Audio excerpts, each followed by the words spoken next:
Lipton Tea and Lipton Soup presents Inner Sanctum Mysteries, starring Miriam Hopkins.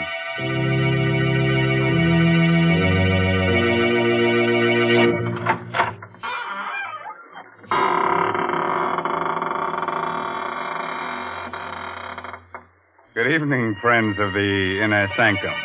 This is your host, Raymond, ready as always to provide you with your weekly ration of screams, gurgles, and blood. All in a spirit of gentle fun. I have no other object in mind, except to reduce you to sniveling wrecks of nerves and shudders. Have you got a white sheet handy? You might wrap it around yourself in case a ghost shows up. You'll think you're in the business and pass right on through you. Now, Mr. Raymond, don't be so silly. You know there are no such things as ghosts. Who said that? Oh, hello, Mary Bennett. So you don't believe in ghosts, huh? And, what's that standing behind you, huh? Oh, you shouldn't have done that, frightening me that way. Shame on you. Oh, I'm sorry, Mary. Can I make amends? Well, you might tell the folks how much you enjoy Lipton tea. Oh, gladly. Friends, just the other day, a ghost and I were having a conversation about Lipton tea. Now, here. Enough of that. Nobody is interested in what you and the ghost said about Lipton tea. Oh. No. Let's talk about real people and the solid pleasure they get from Lipton. They drink it at meal times. They serve it when friends drop in for a visit. And, of course, they often brew themselves a cup of Lipton's during the day, just because it's so nice to relax and enjoy that famous brisk flavor. Oh, by the way, that word brisk, B-R-I-S-K, is one that tea experts use. Brisk means that Lipton's always tastes tangy and bracing. It's never flat or wishy-washy. Yes, you just don't know how good tea can be until you know how good Lipton's is. Okay, Mary, suppose you go fry me a cup of tea. But keep the kitchen door open because you're about to hear the story of the Bog-Oak necklace. It's an original radio play by David Driscoll. And our heroine tonight is that beautiful star of stage and screen, Miss Miriam Hopkins, who'll play the role of Emily. Now, be calm. There's nobody standing behind you. At least nobody you can see. At the edge of a lake, in a small New England town, two men are busy digging an excavation.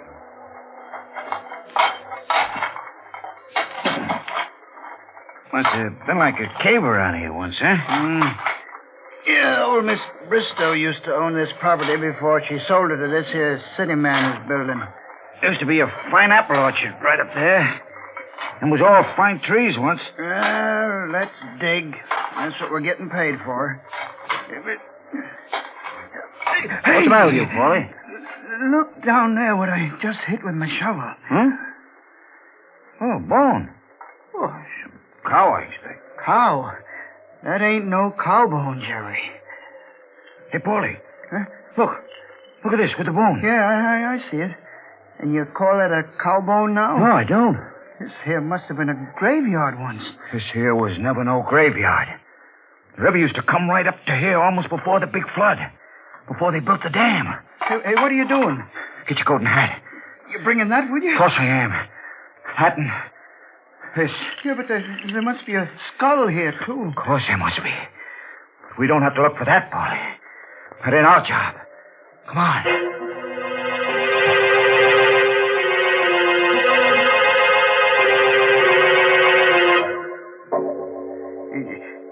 Jerry and me was digging away there, Mr. Warren, down towards the river. And all of a sudden, Jerry kind of yelled. And when I asked him what's the matter, he shows me this leg bone. So I looks and there's the skeleton right at his feet. I see. So I figure you being the county attorney here, you're the man who ought to know first. Yes. Now, this place by the river that you're talking about, it's the land that city man bought to build a home on? Yeah, that's right. He bought it from old Miss Emily Bristow. And then we found this, too. Around the, well, I guess you'd call it the neck. That is, where the neck would be. Anything wrong, Mr. Warren? Where did you say you found this bow and this necklace? Well, Jerry and me is making a trench for a water pipe, and we're digging where the old riverbank used to be. Right near the river edge. Leave the necklace with me. If I need any more help, I'll get in touch with you. That's all. Yes, sir. 40 years. 40 years. Emily Bristow.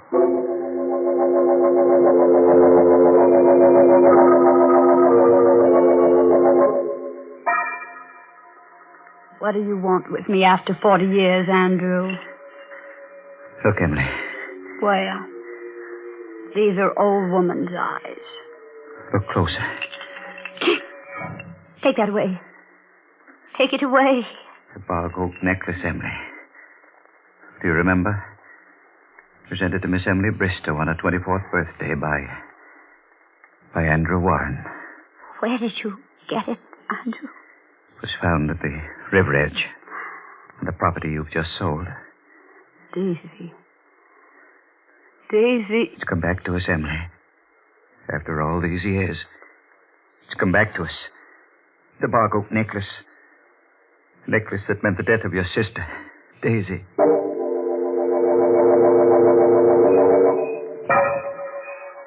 Oh, Andrew. Oh, Andrew, darling. Daisy, there aren't two people anywhere as happy as we are. Of course not. May I tell Emily?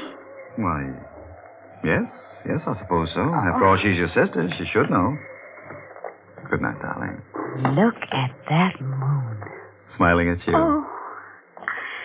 I'm going to close my eyes, and I won't open them until you're down the road out of sight. Good night, sweetheart. Good night. Good night, sweetheart. Good night, moon. Oh, young ladies shouldn't stand staring at the moon that way. Oh, Emily. You frightened me so. Did I? You had a nice drive with Andrew in the moonlight, I hope. Mm-hmm. Emily. Andrew.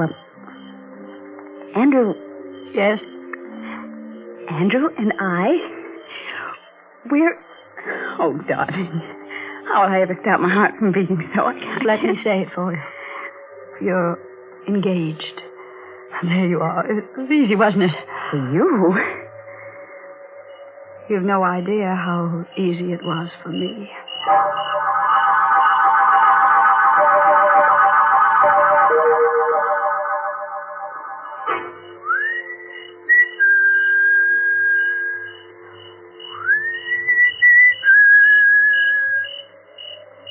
Emily.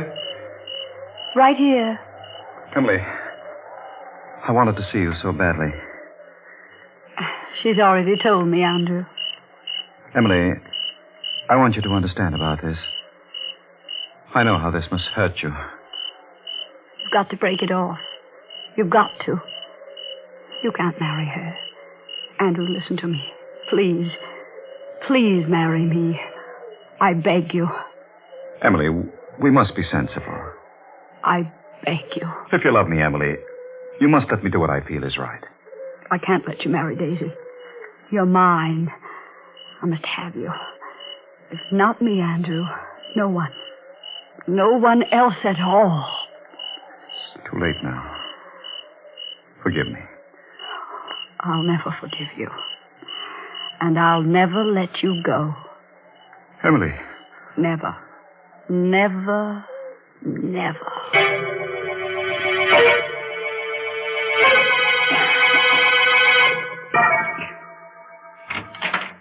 Emily? Emily, are you asleep? Go to bed, Daisy. Oh, Emily, don't be cross. I can't sleep. You can't sleep. No, I'm so excited. Why, Emily, you're still dressed, too. Oh, so I am. What's the matter, dear? Don't you feel well? Oh, I feel very well. Thank you, Daisy. Emily, what's the matter? Why do you use that tone with me? Oh, darling, you're not feeling well, are you? I can tell by the look on your face. Oh, come on. Come on out into the night. The moon is full, and let's walk up to the apple orchard. After all, Emily, even though we're going to be separated, it won't be forever.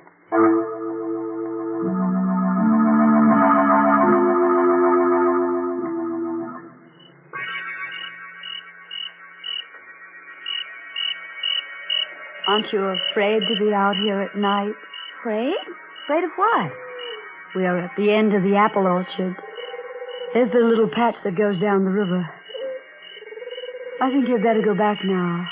I go back? Well, what'll you do? I'm going to stay here. I wouldn't dream of going back to the house alone. I thought you weren't afraid. All alone? Of course I'd be afraid all alone. Daisy, I don't want you to marry Andrew. Emily? You know what you've just said? Certainly. Why, Oh, Emily, I'm surprised at you. Well, you're jealous. That's right. I want you to write to Andrew and tell him that you've thought it over and that you've decided you don't love him and you're not going to marry him. How dare you speak to me that way? Now get out of my way. I'll never talk to you again as long as I live. Have you thought that you mayn't have very long to live? Emily! Emily, I'll scream. No, you won't scream. You won't scream at all. And do you know why? Down in that little pigeon heart of yours, you're frightened. Frightened? Let go of my arms. You're hurting me. You're out of your mind, Emily. I'll let you go when you promise to write that letter. I promise. I promise, Emily. Now let go of me. As soon as we get back. Yes. And don't you dare breathe a word of this to anyone ever as long as you live. I promise. Now, I think we understand who loves Andrew. Yes. I'll let you go. You don't know how close you came. Come back here, Daisy. You'd run away, would you? Emily! Emily, I wasn't running away. Please let me go. Oh, what are you doing with that necklace? Emily, don't! I knew I couldn't trust you. I knew I never should have told you. Help! Stop, Emily! You're choking me. I can't breathe. I can't breathe.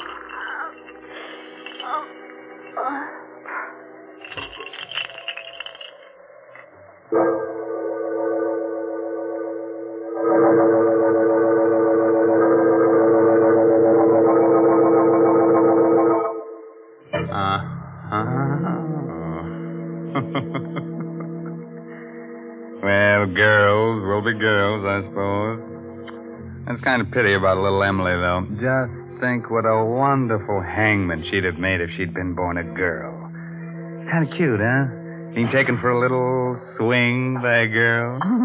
What a terrible woman she is, Mr. Raymond. Oh, now, listen, I like Emily. She's so inventive. Most women will do anything for a necklace, but only Emily knows what to do with a necklace. Now, please. You know very well that the only thing you can do with a necklace is wear it. Oh, yeah? Well, the only thing you can do with Lipton tea is drink it. Well, what's wrong with that? And, Mr. Raymond, maybe you don't realize how often folks do drink Lipton tea. Why, it's the perfect beverage for so many occasions. And that's why it makes sense to have a good supply on hand, to buy the larger, more economical size packages. And it is more economical that way, too. Oh, yes.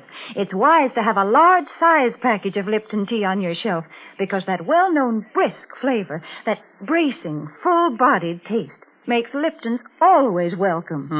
That gives me an idea. Maybe we should have had Emily and little Daisy talk out their quarrel over a cup of Lipton tea. Oh, man, that'd be chummy.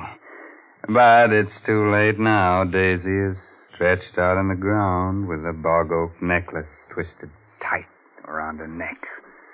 She's not sleeping now. She's just dead to the world. So, let's get back to our star, Miss Miriam Hopkins, who plays the role of Emily. Daisy, get up. Get up this minute and stop teasing me. You're not hurt that bad, and you know you're not. Please get up, Daisy.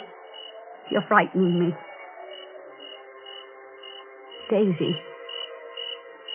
Daisy, you're acting just as though you were dead. I am dead, Emily. You murdered me. You strangled me with the Bog-Oak necklace. You see, you wouldn't be talking to me if you were dead. You've killed your own sister, Emily, because you were jealous. That voice, that's Daisy's voice.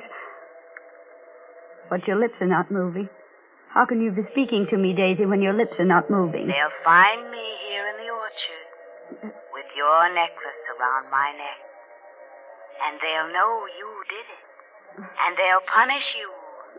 You'll never be allowed to marry Andrew. I will marry him. I will. Oh, what am I saying? Who am I talking to?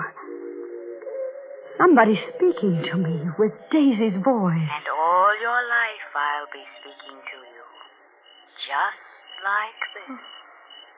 Because you murdered me with the Bog-Oak necklace. I must do something. I must get some help. Somewhere I must get some help. She can't be dead. I just pulled the necklace a little bit, not tightly at all. You pulled it very tightly, Emily. Look at my neck and you'll see. You'll see how tightly you twisted the necklace. Stop it. Stop talking to me. I'll never leave you, Emily. Never as long as you live. You are dead, aren't you? I murdered you. Something dreadful will happen to me. I've got to do something. What can I do? The river. I'm near the river. Stones, yes. With twine. Strong twine wound around the stones, and I could tie the stones to her, and I could throw her into the water from the crag on the hill, and the stones would make her sink to the bottom, and then she'd never come back. Never. And who would know? You know, Emily.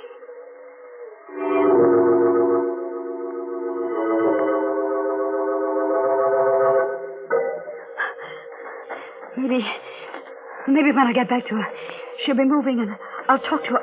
No, she is dead. She is... Oh, I'm running in the wrong direction. It was over there that I killed her. It couldn't have been because she's not there. It was right here. Daisy's gone. She got up and walked away somewhere. She's alive. Emily. Oh. I found her, Emily. Strangled to death. I know nothing about it. What are you doing then with that twine in your hand? You wanted to tie stones to her, didn't you? Throw her in the river. I killed her because I was jealous. You're as guilty as I am. Because you should have married me. Yes, I am as guilty as you are. What will become of me now? All my hopes, my ambitions. If we can get rid of the body, then we can get married after all. It'll only take a little while for people to forget, and then we can go away somewhere.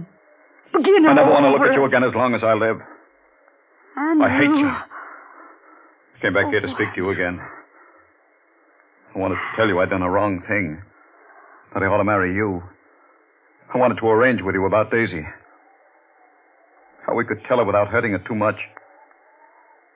I was heading toward your window when I saw her. Strangled with the Bog-Oak necklace. What have you done with it? Exactly what you planned to do. Because no woman would have the strength to do it. I had rope in my rowboat.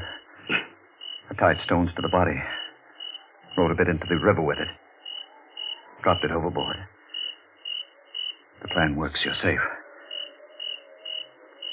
If it doesn't, he'll die. And I'll go to prison. I'm going now. The moon is down already. Soon it will be dawn.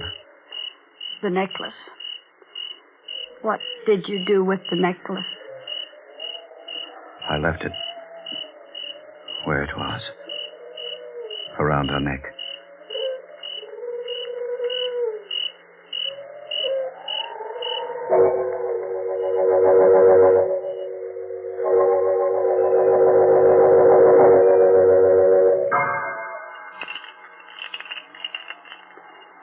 That sound.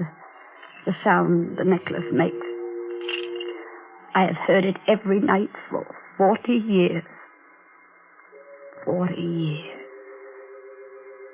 Now she's come back to us. To me. Tell me, Andrew, Where was it found? It's been there, at the bottom of the river all this time. Oh. During the flood last year, the skeleton must have been swept into that old sewer. Twine probably rotted away a long time ago. That's the only explanation I can give. Watching. Down there at the bottom of the river, watching.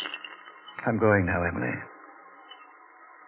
probably the last time we'll ever see each other. I'll leave the necklace with you. It was to you I gave it 40 years ago. Emily. What's that? What? The voice. Her voice. I'm going. Don't leave me, Andrew. Don't leave me. He'll leave us, Emily. He'll leave the two sisters alone. Together. Andrew. We're alone now, Emily. Just as we used to be. You and I and the necklace. No. Come, Emily, let's take a walk as we used to. In the old apple orchard. No. Come. It's getting dark. No, I've not been near that orchard in 40 years. Come, Emily. With me. But I'm old. No, you're young. As young as I am. Come with me. We'll tell each other little secrets, won't we, Emily? Just as we used to. Yes. The crickets will be chirping and the moon coming up. All as it used to be. Yes. And you'll be wearing your necklace. The Bog-Oak necklace that Andrew gave you when he thought he loved you instead of me. You'll wear it the way you used to when you'd steal up there to the orchard to meet him. Remember? When he used to roll to the bottom of the hill and wait for you, and you could stand in the orchard until you heard him whistle. Yes. Emily. Yes. You've forgotten something. Forgotten. The necklace. The Bog-Oak necklace. Oh. Wear it, Emily. Dear Emily. Wear it.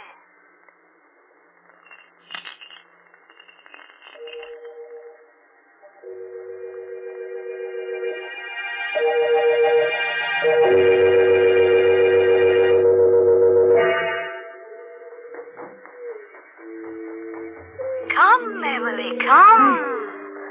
I can't run as fast as I... Come, Emily, Yes, dear. come. He's waiting. Yes. Listen. Oh. Andrew's whistling for you. Answer it, dear. Go on. I can't whistle. That's strange. You must run faster, Emily, faster. Oh, you must run so much faster. Through the apple trees, bending beneath the branches. He may not wait. Listen.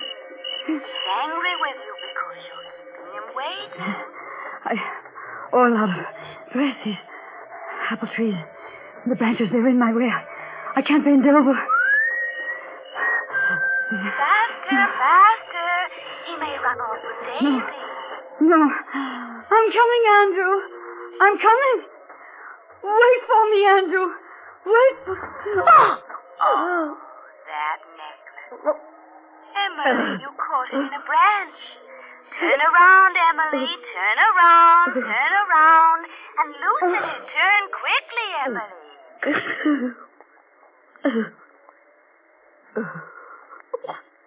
That's the way my voice sounded one night long ago. When I wore the Bog-Oak necklace. When I, too, was strangled by the Bog-Oak necklace.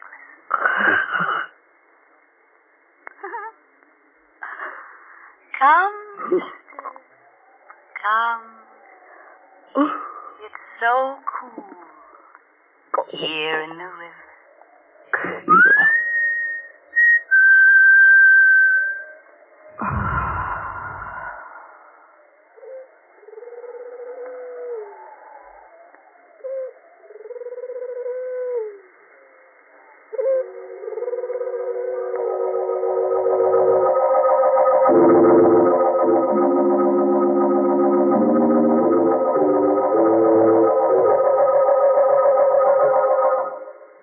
Daisy, Daisy, tell me your answer true. Who gets choked first? Me or lovely you? If you'll be the first to strangle, I'd appreciate your angle.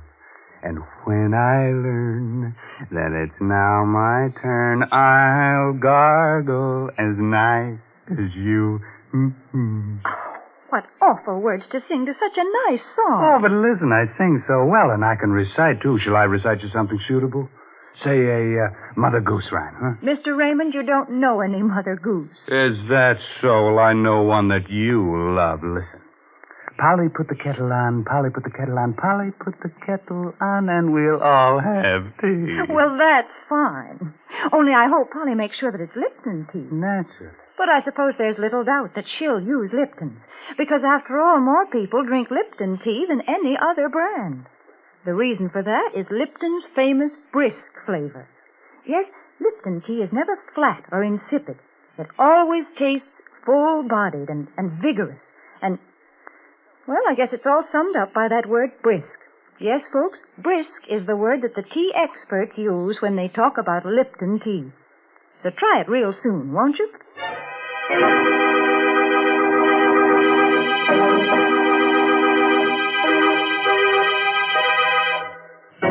They say... Of course, I just tell you what the gossip is in the morgues I visit. They say that Daisy and Emily can be seen almost any moonlit night.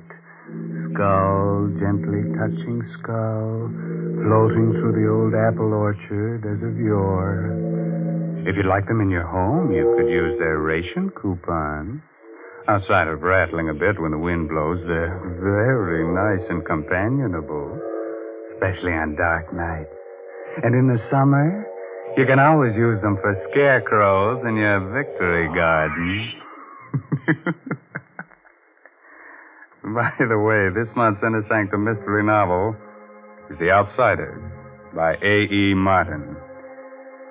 For now, it's really time to close that there squeaking door until next week at the same time when Lipton Tea and Lipton Soup will once again bring you another Inner Sanctum mystery produced under the direction of Hyman Brown. So until then, good night. Pleasant dreams.